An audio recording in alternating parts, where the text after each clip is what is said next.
It's no secret that to some extent, the Masterpiece Soundwave figure is sort of overshadowed by his cassettes. Don't get me wrong, Masterpiece Soundwave is a fantastic figure, but the ingenuity and creativity in his cassette designs are far more brilliant. Many people actually want the cassettes on their own, and aren't really willing to fork out the cash for the full MP Soundwave, and that's where KO companies came in, KOing the cassettes and then selling them separately. But of course, Takara doesn't want that. It might not be specifically because of that, but they did want to offer a method for people to get the cassettes without Soundwave, or at least the molds of them. And of course, for a reasonable price, they decided to offer us a 4-pack.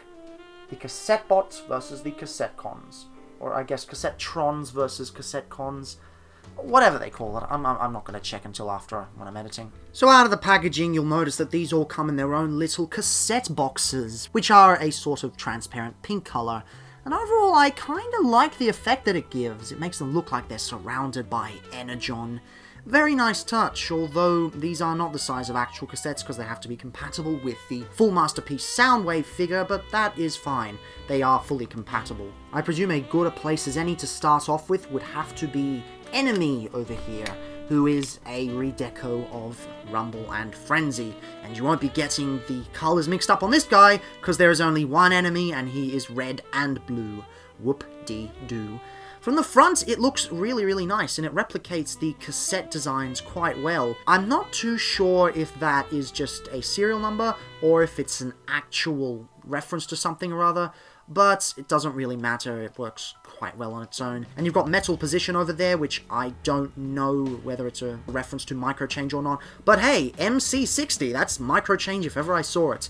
Unfortunately, from the back, yeah, the robot mode's on full display, but it's a cassette that we're dealing with here, so it is a pretty complex design that has to go, and this is one of the more simple designs of the set, so that's saying something. And in case you're wondering, yes, they do fit into the cavity inside Masterpiece Soundwave. You might be curious as to what kind of Soundwave this is. This is actually a custom Soundwave that I bought based on the Masterpiece Goat Wave of the Goat Soundwave, and it's partially clear, partially blue. You'll get to see a bit of the robot mode later. I wish I knew who did it. I just bought it off my friend Michael, and he bought it from someone else. But hey, it looks really cool, and at least I've got a Masterpiece Soundwave. And for the sake of saving time, I'm only going to do one group of size comparisons for one cassette, because they're all exactly the same size. Here it is next to a standard Legion figure, a standard Legends figure, a standard Siege Micromaster, a not-so-standard LEGO minifigure, and Crumbs. And of course, next up we have Wing Thing here. Wing Thing is a reference to the Action Masters version of Soundwave, who came with a Wing Thing accessory, although this is just a redeco of Ratbat. I understand that in general, Ratbat has had a bit of a bad rap. He's considered probably the worst cassette, but I quite like him. I've handled a knockoff of the regular Masterpiece deco, but it's fine, and this is even better now with better tolerances. Just bringing in the knockoff Masterpiece version, you wouldn't be able to tell this from the official one, aside from some poor shoulder tolerances. As far as I can tell, this is identical to the way the deco was handled on the Masterpiece version, just with some extra details like Metal Position and Microchange 60 and such. I really love the orange here, and it reminds me that I probably need to get Sting Thing, which is a KFC sort of homage that they did, which is a whole other thing. But of course, you come to the back here, and again, it's pretty bloody messy. But this is a bat that we're dealing with here, so what can you expect? Stripes here is a retool of Ravage, and you might think it's another Microchange or Diaclone sort of thing, but no! It's from an early draft of the Transformers movie, but instead they ended up going with Ramhorn and Steeljaw. And it's pretty messy. I understand the necessity to get it to transform into a sort of lion, tiger, cat thingy, but whatever we've got here just ain't that great. The recesses for the cassettes seem a bit messy on their own, and there's just so much front kibble here. It's not that great. And at the back, it's even worse with all the kibble here. The back's understandable, but they really should have put some effort into making this a bit cleaner. And apparently nobody knows where Night Stalker came from. It's a reference to something bizarre. I'm looking at TF Wiki here, and it's not making much sense. You've got some nice Autobot symbols on this one, which is a nice change of pace. And it's sort of like Stripes in terms of messiness, but I think the black makes it a little bit better, not to mention that in general it's handled a little bit better because this was designed specifically for this set and a potential eventual Masterpiece Blaster, which they haven't made yet, and I don't think they will make a Masterpiece Blaster. See, the way Masterpiece is going at the moment is for Japanese fan-favorite characters. It's why we got Beast Wars, it's why we got Raiden, it's why we got Leo Convoy. It's also why they're going for the toon-accurate aesthetics, because that comes from the sort of surveys they put out in Japan.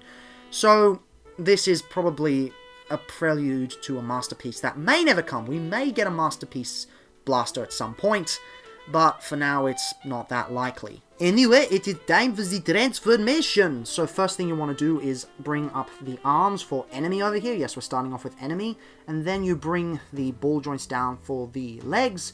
You then bring these up. They're on a double hinge. They don't really lock into place, but they sit there strongly enough. And then you bring that down. So bring up the legs there. There's unfortunately no extra things to thicken out the legs, but it does its job. Then you just bring the feet down on the ball joints, which is pretty alright.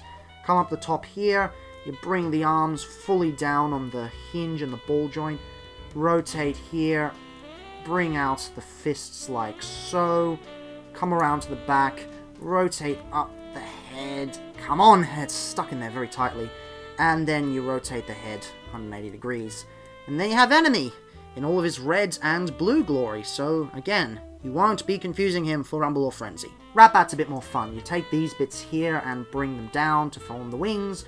You then rotate these bits inwards and fold out these little thrusters. Rotate these bits 180 degrees, and then you can bring out the bat head there. You start extending these bits here, and you fold up the wingtips here. That will allow you to bring these down fully. Then you just come around the front here and bring the rat face up. I really like this guy. I really like this mold in general. I don't get a lot of the hate for him, but hey, people hate on anything these days. Stripes is annoying. Not as annoying as Siege Ravage, but still pretty annoying. The first thing you want to do is just bring these sort of tiger feet out. You bring the head sort of into position, and make sure you have the nose sticking out of there, so that when you collapse these, that fills it in. That is a very nice touch that they've done here. You can then sort of bring these around and rotate these into place, and they just kind of sit at the front there. And then you got the mess of the back legs. Oh boy, oh joy. You sort of bring this tail section out and then rotate it down, and that also rotates down, and these don't click into place, they just sit there. That's a grave oversight. You bring the feet out like so, rotate this down 90 degrees, bring that like that, and out come these bits here. Yeah, I don't actually think it's a retool. I think it's got the same face as Ravage, but it does the job just fine. And finally, we have the annoyance that is Night Stalker. The first thing you want to do is bring those two bits up, and they don't tab into place, and they're very wibbly, which is a bit frustrating. You come around here and you bring down these feet here. You then want to bring these feet just out of the way temporarily so that you have enough space to bring down these feet, and then that will allow you to rotate this whole section up, along with the tail from under there. When these are out, you can rotate the lion face out of there, and that folds out. Bring these legs around there and collapse this whole section on itself and bring down that section there. You then come around here and fold that back and fold that like so to make a foot. Again, fold that back and make a foot. And after you position everything, the end result is just messy. I do not like this design at all. So in their robot and beast modes, yeah, the bipedal ones are definitely better than the quadrupedal ones. They're just, well, these are just messy and problematic. They're not as problematic as the Siege versions of, say, Ravage or so, but still problematic. I think my favourite would still have to be Wing Thing, just out of personal preference, but then that would be followed by Enemy, then Stripes, then Night Stalker. In general, they're alright though, between the bunch that I guess. And I suppose for the sake of time, here we are next to a standard Legion figure, moving the camera up, a standard Legends figure, a standard Siege Micromaster, a not-so-standard LEGO minifigure, and Crumbs, of course. So let's take a look at Enemy for starters here. Love the chrome details on the chest and the legs. Love how they've got both silver and gold chrome. Wonderful touch. In general, his proportions are actually alright. His fists are a bit dinky due to the way he transforms, but it's alright, it's alright. Articulation is a little bit wonky. You've got a nice swivel at the head, Nice ball joints here with an extra hinge. No bicep swivel though, that's a bit of a downer, but given the way he's so flat and has to transform, it's fine. But still, if they're using ball joints on a Masterpiece figure already, they probably should have gone the extra trouble. Also, I forgot to extend the chest like that. You're supposed to extend the chest like that, my bad. Bend at the elbow, you get a little bit of inward motion at the wrist if you really want, but not much. No waist swivel, but that's fine. Ball joints here that sort of work the same as the actual Soundwave figure, whether it's ball joints and a hinge there. And the ball joint also acts as a bit of a thigh swivel. Then you get a nice double knee, which is very, very nice indeed. And the feet, unfortunately, only get a little bit of a tilt there thanks to the ball joint, but overall it's pretty nice.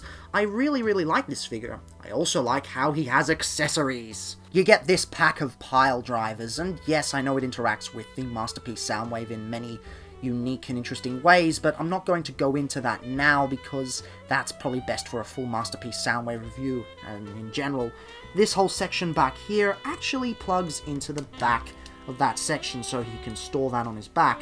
But if you want, you can also disassemble it and add the pile drivers for extra action. Now, I really wish how this works, but if you position the arms like that and then sort of bring them in, they somehow click into place, and then that folds up there. I don't know how that's supposed to work or what it's supposed to do, but hey, it works. I'm surprised I got it on camera at all. But just so that you know, you do need to have the fists up.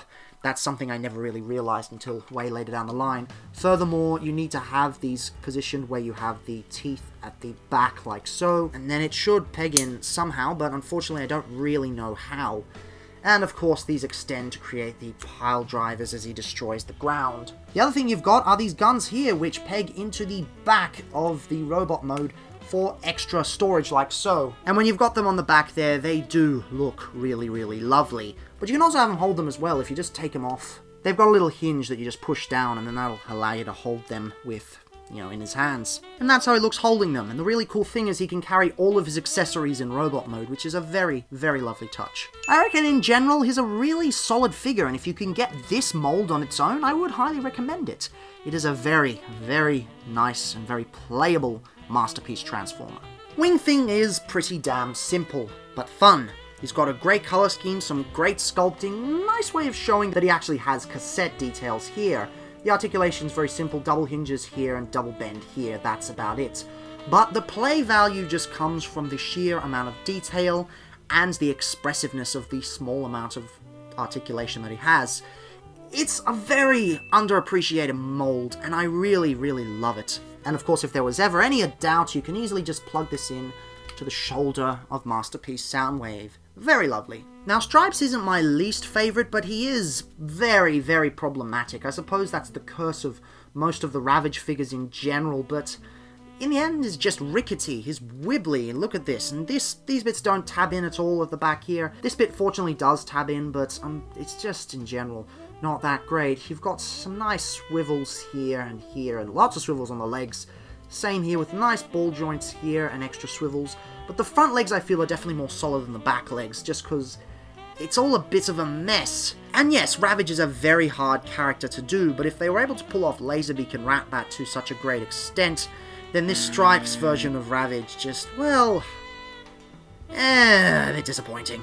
And Night Stalker, oh god, what a mess. Look at that tiny little torso section. Wait, hang on, is that a crack in the ball joint? What the f***? Add QC to the list of issues as well. You've got hollowness on the inner section here that also is on the underside. Again, a tiny tail that doesn't really do anything. Awkward proportions. This section doesn't tab in, it just kind of sits there. In general, it's a very poor design. Maybe it would have looked better in other colors, like say the colors for the Blaster cassette, but not great. You get hinge here, swivel, double hinge, ball joints and swivels. Lots of swivels here, so the posing isn't a problem at all. But, wow, that is a very disappointing figure. As a 4-pack, yeah, I really do think this set is worth it, provided you don't already have the molds themselves. Night Stalker is definitely a precursor to an eventual Steeljaw mold, but let's be real here. It's just not that great. I wish they'd given us a Laserbeak alike, maybe like a Garboil or something, but hey, I'll take Wing Thing, it's fine. Now I got these for about $120 from a mate. And if you can get it for that, I do highly recommend it. Most places, though, sell it for $150, $180 Australian dollars, though, and I don't really think it's worth that much. I don't know why aftermarket prices have gone up so much, but still, it's just not worth it. If you can get it for cheap, highly recommend it. I think if it's at 100, you should be ashamed if you don't get it. But whatever the case, it's a fun set. Grab it if you can. And that kind of concludes it for the official characters in this lineup. Tomorrow we're going into third party with another full review. And honestly, where better to start than with who kicked off the third party Legends craze to begin with. Not this figure, but the company. You get my point.